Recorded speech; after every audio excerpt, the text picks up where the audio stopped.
बिल्कुल उन्होंने सही बोला है कि कई सारे और कई दलों के नेता जो हैं, महागठबंधन के कई बड़े बड़े नेता बीजेपी के संपर्क सक्रिय नहीं है। ये जनता दल यूनाइटेड के लोग हैं जिनको ढो ढो करके लाया गया है। हर जिले से एक सरकारी कार्यक्रम के तहत ढो के लाया गया है। जो क्षत्रिय समाज है उनका पूरा पूरा भरोसा भारतीय जनता पार्टी पर है। क्षत्रिय समाज का अगर कोई पार्टी है तो वो एक पार्टी है, भारतीय जनता पार्टी, क्योंकि उसी पार्टी से उनका विकास हो सकता है। वो हमें भी समझाए कि भाई ऐसा नहीं बोलना, वैसा। हम चर्चा में रहे, तो चर्चा में आने के लिए लोग अनाप शनाप बयान देते हैं। अब चंद्रशेखर के बारे में मैंने पहले भी बताया कि रामचरितमानस का विरोध करना, एक धर्म ग्रंथ, जिस समाज से आते हैं, जिस धर्म से आते हैं, उसका सबसे महत्वपूर्ण ग्रंथ अगर कोई है तो वो रामचरितमानस है, जिसकी हम लोग पूजा करते हैं, प्रार्थना करते हैं। नमस्कार, आप देख रहे हैं न्यूज़ फॉर नेशन में आपके साथ अजय सिंह। जदयू के संसदीय बोर्ड के अध्यक्ष उपेंद्र कुशवाहा बीते दिनों जब पटना वो पहुंचे तो उनसे जब पूछा गया कि क्या आप बीजेपी के संपर्क में, आप बीजेपी में जाएंगे, तो उनका साफ तौर पर कहना है कि अगर हमारे साथ कोई नेता मिलते हैं बीजेपी के तो ये व्यक्तिगत मिलान है। और उन्होंने ये भी बात बोली है कि बीजेपी के संपर्क में जदयू के कई बड़े नेता हैं। इसी बात करने के लिए हमारे साथ हैं बिहार सरकार के पूर्व मंत्री नीरज सिंह बबलू। हम उनसे बात करेंगे। उपेंद्र कुशवाहा कह रहे हैं कि जदयू के कई बड़े नेता आपके संपर्क में हैं। देखिए, उपेंद्र कुशवाहा जी बड़े नेता हैं। अगर वो ऐसा कहे हैं तो बिल्कुल सही कहें, ये जानकारी मुझे भी है। निश्चित रूप से कई बिहार में जो जनता दल यूनाइटेड के सांसद हैं वो भारतीय जनता पार्टी के संपर्क में है, क्योंकि वो अपना भविष्य देख रहे हैं। उनको लगता है कि भारतीय जनता पार्टी में ही जाएंगे तभी हम फिर से पुनः जीत पाएंगे। इसलिए कई ऐसे सांसद हैं जो भारतीय जनता पार्टी के संपर्क में हैं। कई बड़े नेता हैं, कई मंत्री भी हैं, कई पूर्व मंत्री हैं। मुझे लगता है कि आने वाले दिन में बहुत ही जल्दी बहुत सारे लोग आने वाले हैं, बीजेपी ज्वाइन करने वाले हैं जनता दल यूनाइटेड से आकर के। तो बिल्कुल उन्होंने सही बोला है कि कई सारे और कई दलों के नेता जो हैं, महागठबंधन के कई बड़े बड़े नेता बीजेपी के संपर्क में। तो क्या लगता है, उपेंद्र कुशवाहा जिस तरह से कहा जा रहा है कि बीजेपी में शामिल हो सकते हैं, तो क्या जिस तरह से कहें तो जदयू में वो असहज महसूस कर रहे हैं कि जदयू कमज़ोर होते जा रहा है? देखिए, जेडीयू में जिस तरह से उन्हें बहुत कुछ कह के लाया गया था, और मुझे लगता है कि ये भी कहा गया था कि अगला मुख्यमंत्री का कैंडिडेट आपको बनाएंगे। मुख्यमंत्री तो दूर, मंत्री तक नहीं बनाया, राज्यसभा तक नहीं भेजा, एक एमएलसी बना करके उनको भेज दिया गया। तो निश्चित रूप से वो अपमानित महसूस कर रहे होंगे, और जब अपमानित महसूस कर रहे होंगे तो कहीं ना कहीं वो अपना रास्ता देख रहे होंगे। बाकी आगे की बात तो हमारे पार्टी आला कमान के हमारे जो बड़े नेता हैं वो जानेंगे कि करना क्या है। आज जनता दल यूनाइटेड राष्ट्रीय स्वाभिमान दिवस मना रहे हैं महाराणा प्रताप के नाम पर।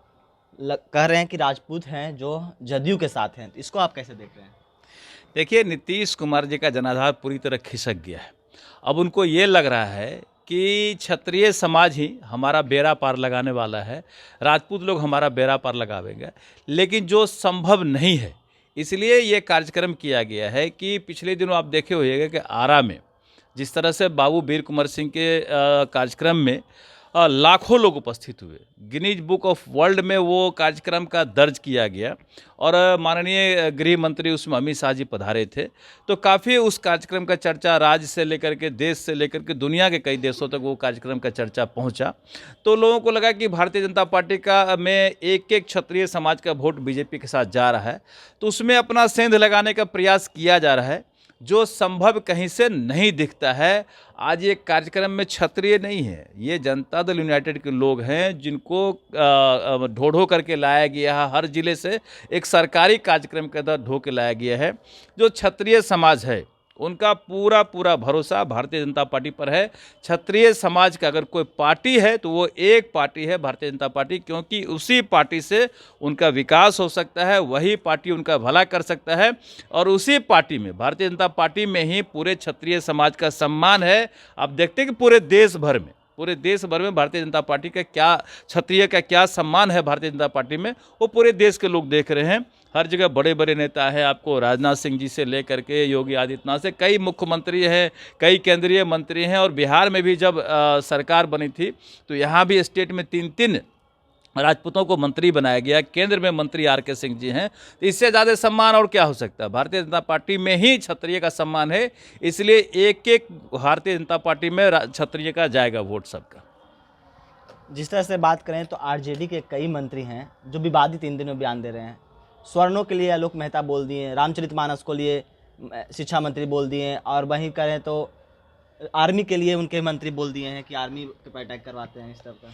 देखिए, महागठबंधन में मंत्री का भी पूछ नहीं हो रहा है और ना कोई काम हो रहा है, तो लोग अलबला रहे हैं और अलबला करके अनाप शनाप बयान दे रहे हैं, जिनका कहीं न कहीं एक पहचान की कमी हो रही है, जिसको हम लोग बोलते हैं आइडेंटिटी क्राइसिस हो रहा है। तो इसके वजह से लोग अनाप शनाप बयान देते हैं कि ताकि लोग हमको भी जाने, हमें भी पूछे, कोई हमें भी समझाए कि भाई ऐसा नहीं बोलना, वैसा, हम चर्चा में रहे। तो चर्चा में आने के लिए लोग अनाप शनाप बयान देते हैं। अब चंद्रशेखर के बारे में मैंने पहले भी बताया है कि रामचरितमानस का विरोध करना एक धर्म ग्रंथ, जिस समाज से आते हैं, जिस धर्म से आते हैं, उसका सबसे महत्वपूर्ण ग्रंथ अगर कोई है तो वो रामचरितमानस है, जिसकी हम लोग पूजा करते हैं, प्रार्थना करते हैं। और उसी के खिलाफ में बोलने का क्या मतलब? इसका मतलब है कि मानसिक दिवालियापन जो व्यक्ति हो जाता है, वही व्यक्ति इस तरह का बयान दे सकता है। अभी मधेपुरा में आप देख रहे हैं कि सरस्वती पूजा पर बैन कर दिया गया है, मूर्ति नहीं लगा सकते हैं, पूजा नहीं कर सकते हैं, स्पीकर नहीं बजा सकते हैं, बाजा नहीं बजा। तो ये तो अनाप शनाप काम किया जा रहा है। कहीं न कहीं एक हिंदुत्व को माने टॉर्चर किया जा रहा है। हिंदू धर्म का जो पूजा पाठ का एक जो पद्धति है, कहीं न कहीं उस पर उंगली उठाया जा रहा है। ये काफ़ी गंभीर मुद्दा है और सरकार पूरी तरह असहज हो गई है और मुझे लगता है कि पूरे बिहार की जनता इन चीज़ों को देख रही है। तो आने वाले समय में हर एक चीज़ का सवाल का जवाब जनता देगी। जिस तरह से आप लोगों ने शीतकालीन सत्र में जहरीली शराब का मुद्दा बनाकर उन्होंने मुद्दा बनाए थे और मुआवजा की मांग कर रहे थे, और बीते दिन सिवान में फिर से जहरीली शराब से मौत हो गई, इसको आप कैसे देख रहे हैं? देखिए, पूरे राज्य भर में जहरीली शराब बेचने वाले का एक बड़ा रैकेट चलता है और ये रैकेट कोई दूसरा नहीं चलाता है। ये रैकेट जनता दल यूनाइटेड के लोग चलाते हैं, सरकार के संरक्षण में चलता है। शराबबंदी भी कहीं न कहीं अब ये लगता है कि एक बड़े साजिश के तहत शराबबंदी किया गया और पिछले दरवाजे से शराब बेच करके मोटी रकम का उगाही किया जाता है, जो कहीं न कहीं जनता दल यूनाइटेड के लोग ये काम करते हैं, जनता दल यूनाइटेड के लिए फंड इकट्ठा करते हैं। ये सारा साजिश उन्हीं लोग का चल रहा है और जनता हर चीज़ को देख रही है। जो भी चीज़ होगा, जो भी सवाल आ रहा है ना, जनता सबका हिसाब लेगी आने वाले समय में। चलिए, ये थे हमारे साथ बिहार सरकार के पूर्व मंत्री नीरज कुमार सिंह बबलू। उन्होंने साफ तौर पर बताया कि जिस तरह से आज जनता दल यूनाइटेड के द्वारा राष्ट्रीय स्वाभिमान दिवस मनाया जा रहा है, उन्होंने साफ तौर पर कहना है कि राजपूतों जदयू के साथ है।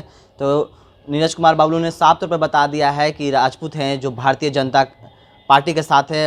आपने देखा है कि कई जगह पर राजपूतों के मंत्री बने हैं, कई जगह पर बिहार में मुख्यमंत्री भी राजपूतों से बने थे। इस्तेमाल खबरों को बने रहे न्यूज़ 4 नेशन के साथ। नमस्कार।